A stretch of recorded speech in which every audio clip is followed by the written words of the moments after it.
watching another movie of the week, and the movie The Sleepless in Seattle from 1993, so you haven't watched it, watch it now. If you're new to Movie of the Week, as I talk about a movie here, you guys comment below your thoughts, and in 2025, we're doing different romance movies, so this is a classic rom-com that we did. So this idea is kind of crazy, and it's also something that, like, can't be done today, because, like, who listens to the radio?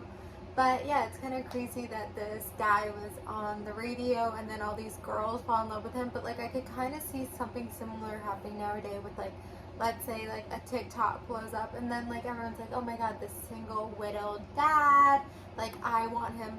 So then like, but it's also so weird because like Meg Ryan's character is like engaged and she's like still acting this way where she's like, I can't get this guy out of my mind. So it's like, so she's like then stalking them, which is like weird. And then like, that's just like the crazy thing. And then like when Tom Hanks sees her, like he just like has a feeling about her, which is like so crazy.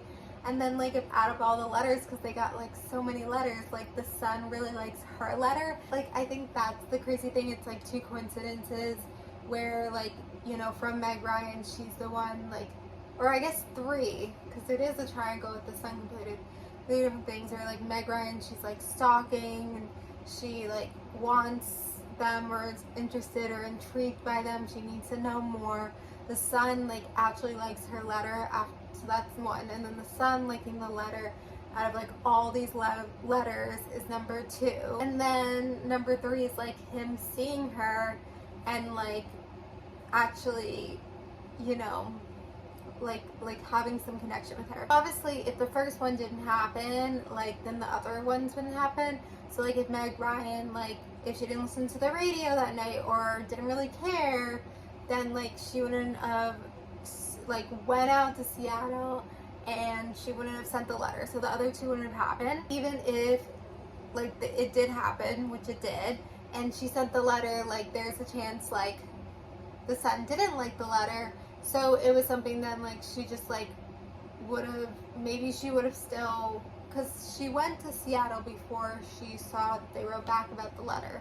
So then I think she would have still gone on to Seattle, but I think like when she broke up with her fiance, she was looking at the Empire State Building. It was after she got their letter back about meeting at the Empire State Building. So like then she would have broken up with her fiance. And then I guess like Tom Hanks seeing her has nothing to do with one or the other because like he didn't know it was her. So I guess like it's something where, you know, if the son never liked the letter, like, and she just went to Seattle and like he saw her, like then he would just probably be like, okay, and never like see her again in her life and just kind of maybe always think about this girl that he saw. So there's just like, I guess some things there. And it's also crazy because they don't have a lot of scenes together, if any.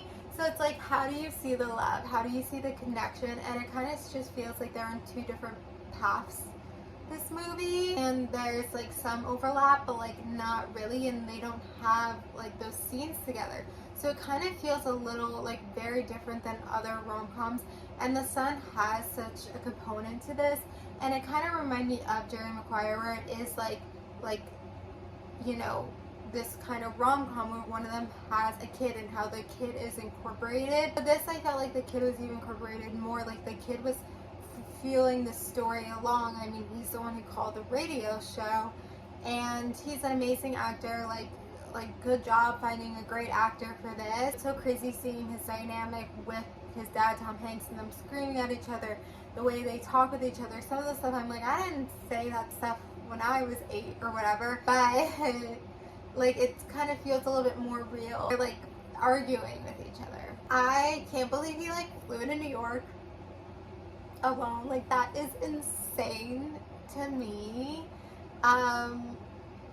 Yeah, like I cannot imagine, and like how he knew where to go and what to do. Like it's absolutely insane. Like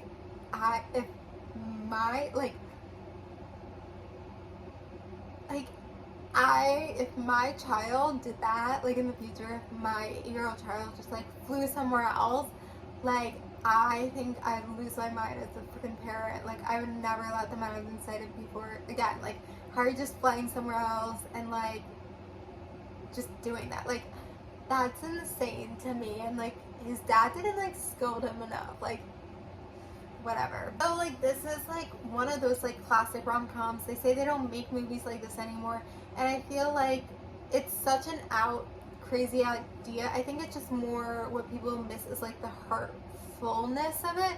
Like, it is very like heartful, and like the way it flows, and like, you know, the actors are so loving and beloved and like just so likable. So I think it's that thing that people miss. Like, I think we need to incorporate more into rom-coms and other romance things nowadays, where it just feels a little bit more heartfelt. It feels a little bit more feel good. It feels like fun and enjoyable. So that's what's missing. Anyway, I'm gonna end here. So, you know, comment below your thoughts about Sleepless in Seattle, and then the movie we're doing for next week is Cruel Intentions from 1999. So comment below your thoughts about Sleepless in Seattle and watch Cruel Intentions for next week. Thank you guys for watching. Like, subscribe, and bye.